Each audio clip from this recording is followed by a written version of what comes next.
Out here doing a little bit of mountain biking. Thought I'd pull over in a spot that I pulled over before and kick back. It's pretty right here. Hopefully you can see the river. But I'll make a short one here on the Poli-Econ front. It goes like this.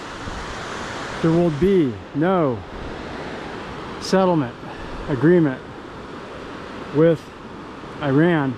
They hold all the cards.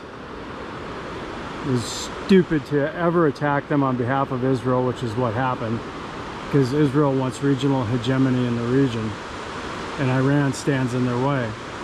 But Iran, by our prosecution of this war, has gotten a strategic victory.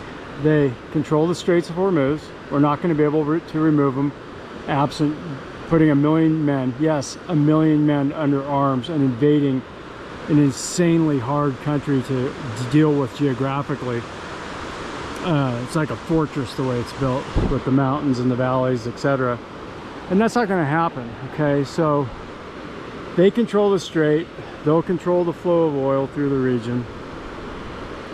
And we're not going to be doing anything or be able to do anything about them rebuilding their missile supply, which they didn't use more than 20 or 30% of their missiles, their ballistic missiles, to hit Israel, etc. Now, if we're stupid enough, which Trump is, to try to have a military solution, which doesn't exist, you know, with bombing and other type things, or, you know, maybe some kind of raid like we did do to try to get the fissile material, and they covered it up by saying we were trying to rescue a pilot. That's bullshit. You can look at the evidence the planes used, what was destroyed by us on the ground, so that the Iranians wouldn't get it.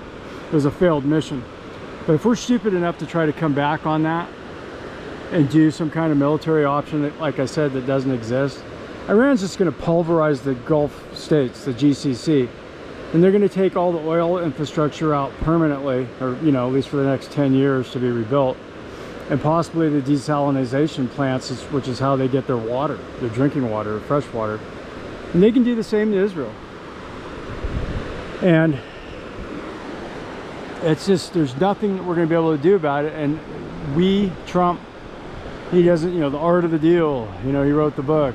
He doesn't want to admit that he's screwed up, that he got buffaloed by Netanyahu, or he's compromised in the Epstein files, which I believe is sort of a combination of both. That's my opinion. He's not going to be able to do anything. So if he does do some military option out of spite or anger or being misled by neocons in DC, it's going to end up in a permanent disaster. So the best thing he can do is walk away, but he won't, because it's obviously a huge strategic defeat, and he's not going to be able to spin his way out of it. So that's the geopolitical front. On the economic front, it doesn't matter if there is a peace deal tomorrow. The delayed effect of the oil shortage won't show up until probably about the end of June. You can listen to Jeff Curry. He's an oil industry expert. He's, you know, he's like your go-to. You can listen to Professor Robert Pape of the University of Chicago on the escalation ladder and where we're at. But the bottom line is, we're in an oil deficit right now. It's being made up for by our strategic oil reserve, okay?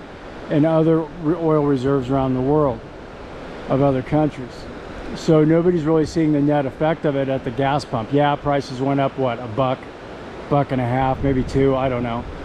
But when we get the oil shortage, which is when those reserve tanks have no oil to make up the difference, good night.